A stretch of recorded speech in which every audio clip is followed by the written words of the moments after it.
Good afternoon. My name is Carl Byers. I'm the Chief Strategy Officer for Context Air. I'm also the President of the Augmented Reality for Enterprise Alliance. It's a member-based group focused on advocating and accelerating the use of augmented reality in industrial and enterprise applications. 300 million. It's a big number. What is it? It's the number of youth worldwide that are not in productive capacities. They're either not in work, they're not in training, or they're not in other kinds of educational modes that can improve their skills. 300 million. 30 to 45%. It's another good number. It's a percentage of global working age population that's underutilized. People that are not in a productive capacity contributing actively to the global workforce. We expect that that problem will get worse. Disruption through IoT, automation, different modes of working, and different types of technology disruptions across industry are likely going to make more people have problems functioning in the workforce and adding skills to their capabilities. Sounds negative, but we really believe that humans are underrated. We have a tremendous capacity to learn, we have a tremendous capacity to adapt, and we have a tremendous capacity to contribute globally to not only global good, but industrial production in various ways. The problem is where are they going to come from? How are people going to get skilled? How are people going to develop these capacities to change, to relearn, to retrain, to develop the skills in this next generation 21st century workforce? Existing educational institutions can't train people fast enough. There's study after study of global skilled worker needs in terms of unmet demands. Right? You can see as well that the educational spending in emerging economies is even worse than it is in developed economies. You can look at these numbers for Brazil, China, Indonesia. Those are the places where we're going to see, relatively speaking, larger GDP growth, larger industrial production, but less investment in education. The situation will get worse before it gets better. One of the things that we believe is that what we really require is smarter use of technology to support this process, not to augment it, not to replace it, but to support this process to get more people skilled. We need the next generation of technology-enabled workers. Where has most of the investment in productive capacity gone lately? It's been in data sciences, data analytics. It's been in integrated command and control systems to improve operational decision-making across organizations. It's been in making machines smarter so that they self-optimize and don't need humans as much. How much emphasis is going into the human at the edge? That industrial worker, highly skilled, that may be out in the field or on the factory floor, trying to get the job done differently, better, more productive, and more safely.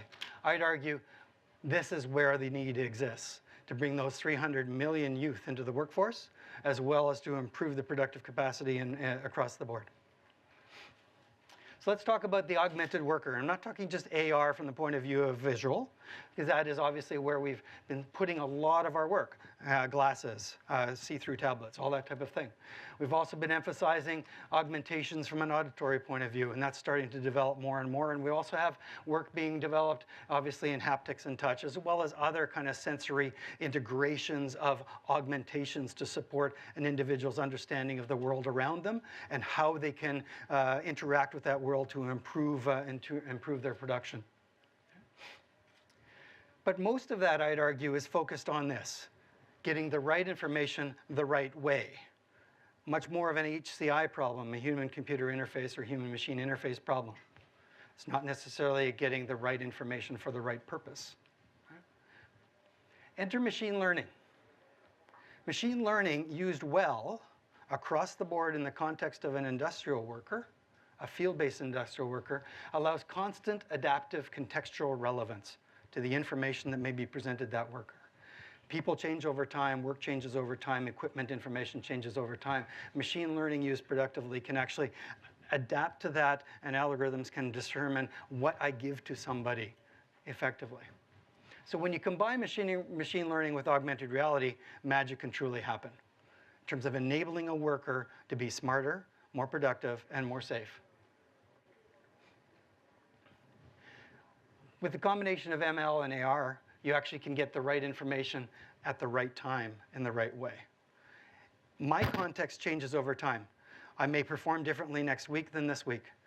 My equipment context changes over time. If I've got 5,000 engines around the world, what I know next week is different than what I know today. My organizational performance objectives change over time. All of those things impact the types of information that I can get as a field worker to do my job more effectively. The right information at the right time, delivered in the right way on the right device. Most importantly, always. Machine learning allows us to be constantly adaptive and constantly learning my performance, your performance, the shared performance across the enterprise and its equipment, and deliver the right information consistently and continuously. This is what we're focused at ContextAir. So we're looking at and focused on integrating machine learning together with different modes of augmenting the human, including traditional AR as well as other types of information delivery, to deliver an intelligent personal agent that delivers curated guidance to an industrial worker. Our whole focus is to use human-centric machine learning. So the human at the center of the problem. Who are you and what do you need? What is your individual context and what do you need at this moment to do your job differently? And combine that with an intelligent contextual data curation capability from the information across the enterprise. So I know who you are with your digital identity. I know where you are from your device. I can look across the existing data from IoT sensors, as well as enterprise information from the alphabet soup of ERPs, manufacturing execution systems, enterprise asset management systems, and PLM, to say what of this information is relevant to you right now. What do you need to do? Where do you need to go? What do you need to verify? In a stepwise manner, I can use a reductionist model to deliver you just what you need to do the next step in your job, with a constant feedback loop that allows me to pull that information back to the enterprise as well to feed the next generation of workers across the organization. At ContextAir, we're really focused at blue-collar AI to make every worker skilled, to make every worker a productive individual, and to put 300 million youth into the workforce, those 300 million youth that are currently unproductive. We're here with demos, and we're currently, we'll be here for the next 2 days. If you want to also talk to me about the Augmented Reality for Enterprise Alliance and what we're doing in that organization with the members that are contributing to advocacy and growth and acceleration of augmented reality, I'm more than happy to talk about that as well. Thank you very much for your time.